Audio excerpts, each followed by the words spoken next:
Hello my dear students, welcome to your master chem channel. कैसे हैं आप लोग? Very good.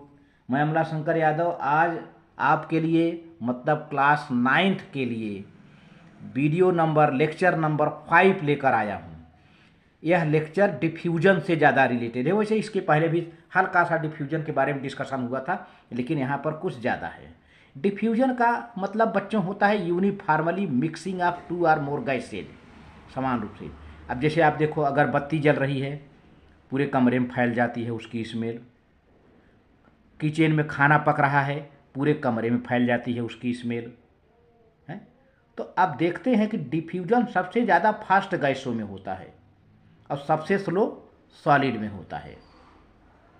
तो इस तरह से और कभी कभी देखो ब्लैक बोर्ड में, जो ब्लैक बोर्ड होता है जिस पर चाक से लिखा रहता है, ब्लैक बोर्ड पर चाक से लिख करके करीब 2-4 दिन छोड़ दीजिए, इसके बाद मिटाने जाइए तो बहुत ही डिफ़िकल्टली मिटता है, आसानी से नहीं मिटता, क्योंकि चाक के पार्टिकल डिफ्यूज कर जाते हैं ब्लैक बोर्ड में, है ना।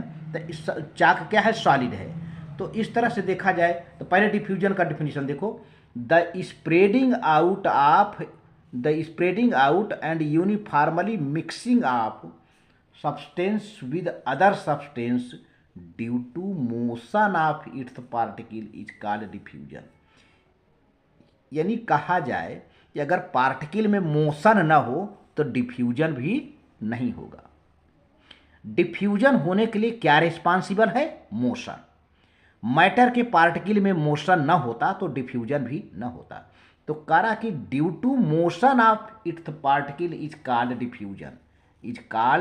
Diffusion due to motion of, क्योंकि मोशन ही तो हुआ। The process of diffusion tells us that particles of matter move constantly. Diffusion ये बताता है कि मैटर के पार्टिकल मूव करते रहते हैं, मैटर के पार्टिकल। अब the rate of diffusion increases on increasing the temperature. बात तो सही है, जब टेम्परेचर बढ़ाएंगे तो डिफ्यूजन बढ़ेगा, जब टेम्परेचर बढ़ाएंगे तो डिफ्यूजन तो बढ़ना ही बढ़ना है। The rate of diffusion increases on increasing the temperature, ये है।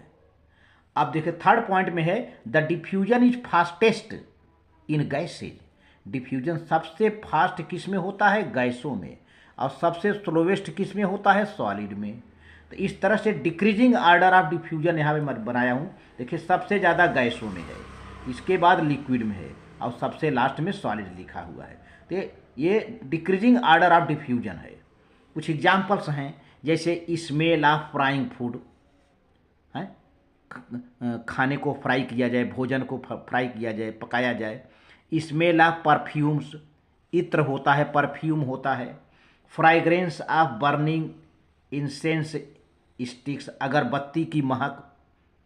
स्प्रेड इनटू एयर, ये सारी चीज़ें, चाहे भोजन का फ्राई होना हो, चाहे परफ्यूम्स का स्मेल हो, चाहे अगरबत्ती का स्मेल हो, एयर में फैल जाता है। अब फैलने का कारण क्या है? डिफ्यूजन। और डिफ्यूजन का कारण क्या है? मोशन ऑफ पार्टिकल, है ना। ये है। तो लॉन्ग, इस तरह से देखा जाए कि लॉन्ग डे रिटेन चाक पार्टिकल्स, काफ़ी दिनों से चाक पार्टिकल से लिखा जाए तो पार्टिकल्स इसके डिफ्यूज्ड इनटू ब्लैक बोर्ड, इसके पार्टिकल क्या हो जाते हैं? ब्लैक बोर्ड में डिफ्यूज हो जाते हैं, which becomes difficult to erase, जिसको मिटाना बड़ा मुश्किल है। कभी कभी देखा होगा ना कि चाक से तुरंत लिखिए तो मिट जाएगा, लेकिन लिख करके 1 हफ्ते या 2 हफ्ते तक छोड़ दीजिए, इसके बाद मिटाइए तो थोड़ा परेशानी से मिटता है। ऐसा क्यों होता है? क्योंकि उसके जो पार्टिकल होते हैं, चाक सॉलिड है, उसके पार्टिकल ब्लैक बोर्ड के सरफेस में जगह जगह वो डिफ्यूज्ड कर गए होते हैं, इसी से डिफ्यूजन वहाँ का डिफ़िकल्ट होता है। तो इस तरह से डिफ्यूजन के बारे में हमने डिटेल डिस्कशन किया। बच्चों, वीडियो अच्छा लगे तो लाइक करके सब्सक्राइब जरूर कर देना। Thank you very much.